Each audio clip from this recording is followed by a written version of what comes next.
നമ്മളധികം കേട്ടിരിക്കാൻ സാധ്യതയില്ലാത്ത ഒരു സ്വഹാബിയെക്കുറിച്ചാണ് ഇന്ന് പറയാനുള്ളത്. സഫീന മൗല റസൂലില്ല.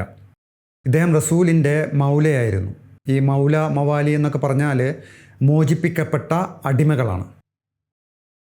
ഇദ്ദേഹത്തിൻ്റെ യഥാർത്ഥ പേര് സഫീന എന്നായിരുന്നില്ല. ഇദ്ദേഹം ആരുടെ മകനാണ് എന്ന് ചോദിച്ചാൽ അതും അറിയില്ല. സഫീന ഇബ്ന് ആരാന്ന് ചോദിച്ചാൽ അതറിയില്ല.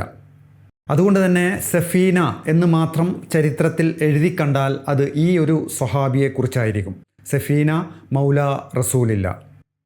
കാരണം ഇദ്ദേഹത്തിൻ്റെ പിതാവ് ആരാണെന്നോ കുടുംബം ഏതാണെന്നോ ഒന്നും അറിയില്ല. സഫീന മൗല റസൂലില്ല അങ്ങനെ പറയാം. ഇദ്ദേഹം ആദ്യകാലത്ത് ഉമ്മു സലമയുടെ അടിമയായിരുന്നു. ഇദ്ദേഹത്തിൻ്റെ യഥാർത്ഥ പേര് വ്യക്തമല്ല. പറയപ്പെടുന്ന ചില പേരുകൾ മെഹ്റാൻ, റുമാൻ, റബാഹ്, അതുപോലെ കൈസ് എന്നൊക്കെയായിരുന്നു. പക്ഷെ പിന്നീട് ഇദ്ദേഹം അറിയപ്പെട്ടത് സഫീന എന്ന ആ ഒരു പേരിലാണ്. ഇത് റസൂലുമായി ബന്ധപ്പെട്ട ഒരു സംഭവമാണ്, അത് പറയാം. ഈ ഉമ്മു സലമ റസൂലിൻ്റെ പത്നിയാകുന്നതോട് കൂടിയിട്ട് അവർ ഇദ്ദേഹത്തെ അടിമത്തത്തിൽ നിന്ന് മോചിപ്പിക്കുകയാണ്. അതായത് ജീവിതകാലം മുഴുവൻ റസൂലിന് ഖിദ്മത്ത് ചെയ്ത് ജീവിച്ചു കൊള്ളാം എന്ന ഒരു വ്യവസ്ഥയിൽ ഇദ്ദേഹത്തെ അവർ മോചിപ്പിക്കുകയാണ്. അങ്ങനെയാണ് ഇദ്ദേഹം സഫീന മൗല റസൂലില്ല ആകുന്നത്. അതിനുശേഷം റസൂലിൻ്റെ മിക്കവാറും യാത്രകളിലൊക്കെയും ഇദ്ദേഹം കൂടെ തന്നെ ഉണ്ടാകും.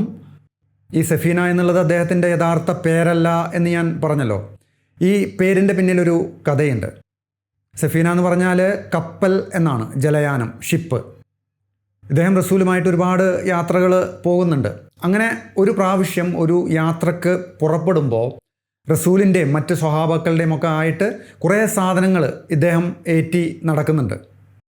ഓരോരുത്തരും വന്നിട്ട് അവരുടെ സാധനങ്ങൾ കൊടുന്ന് ഇദ്ദേഹത്തിൻ്റെ കയ്യിൽ കൊടുക്കും. അങ്ങനെ ഒരുപാട് സാധനങ്ങൾ ഒരേ സമയം ഇദ്ദേഹം ഏറ്റി നടക്കുകയാണ്.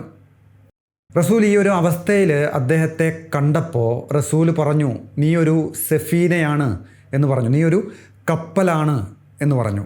അക്കാലത്തൊക്കെ കൂടുതലായിട്ടും ചരക്ക് കൊണ്ടുപോകാൻ വേണ്ടിയാണ് കപ്പലുകൾ ഉപയോഗിച്ചിരുന്നത്. യാത്രാ കപ്പലുകൾ ഉണ്ടായിരുന്നെങ്കിലും കൂടുതലായിട്ടും ചരക്ക് കപ്പലുകളായിരുന്നു. അപ്പോൾ ആ രീതിയിലാണ് കപ്പലുകൾ അറിയപ്പെട്ടിരുന്നത്.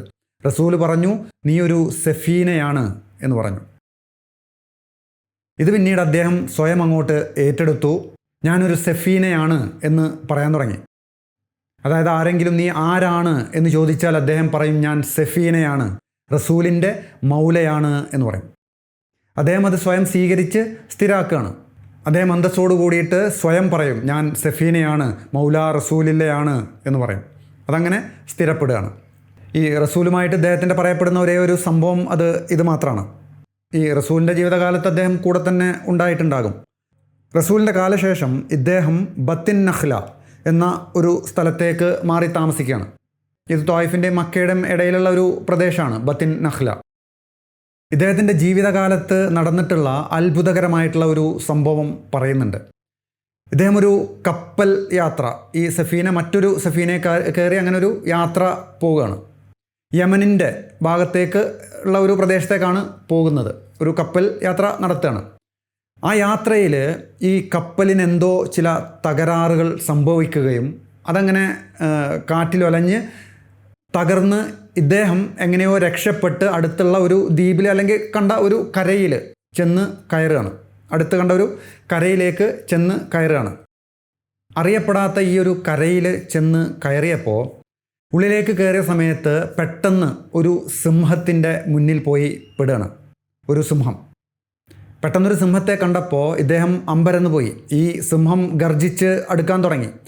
ആ സമയത്ത് ഇദ്ദേഹം പെട്ടെന്ന് വിളിച്ചു പറഞ്ഞു, ഞാൻ സഫീനയാണ്, മൗല റസൂലില്ലയാണ് എന്ന് പറഞ്ഞു.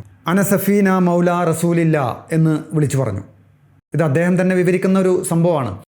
ഇത് പറഞ്ഞതോടു കൂടിയിട്ട് ആ സിംഹം തല കുനിച്ച് അവിടെ തന്നെ നിന്നു എന്നാണ്. ഇദ്ദേഹം പറഞ്ഞു, ഞാൻ സഫീനയാണ്, അള്ളാഹിൻ്റെ റസൂലിൻ്റെ മൗലയാണ് എന്ന് പറഞ്ഞു. സിംഹം തല താഴ്ത്തി നിന്നു. ഇദ്ദേഹം പറഞ്ഞു, ഞങ്ങൾ ഈ പ്രദേശത്ത് ആദ്യമായിട്ടാണ്, ഞങ്ങൾക്ക് ഈ സ്ഥലമൊന്നും അറിയില്ല, അതുകൊണ്ട് ഞങ്ങൾക്ക് വഴികാട്ടിയാകണം എന്ന് പറഞ്ഞു. അങ്ങനെ ആ സിംഹം താഴ്മയോടെ അവർക്ക് വഴികാട്ടിയായി എന്നാണ്. ഞാൻ സഫീനയാണ്, മൗല റസൂലില്ലയാണ് എന്ന് പറഞ്ഞു എന്നാണ്. ഇത് ഈ കറാമത്തുകളൊക്കെ വിവരിക്കുന്ന ആ ഒരു കൂട്ടത്തിൽ പറയപ്പെടുന്ന ഒരു സംഭവമാണ്. സഫീന എന്ന ഈ ഒരു സ്വഹാബിയെക്കുറിച്ച് അധികമായിട്ടുള്ള ഡീറ്റെയിൽസ് ഒന്നും ഇല്ല. ഇദ്ദേഹം വഫാത്താകുന്നത് ഉമവിയാക്കളുടെ ആ ഒരു കാലഘട്ടത്തിലാണ്, ഹിജ്റ 70കളിൽ. ഇദ്ദേഹത്തിലൂടെ ഏതാണ്ട് 14ഓളം ഹദീസുകളും പറയപ്പെടുന്നുണ്ട്. അങ്ങനെ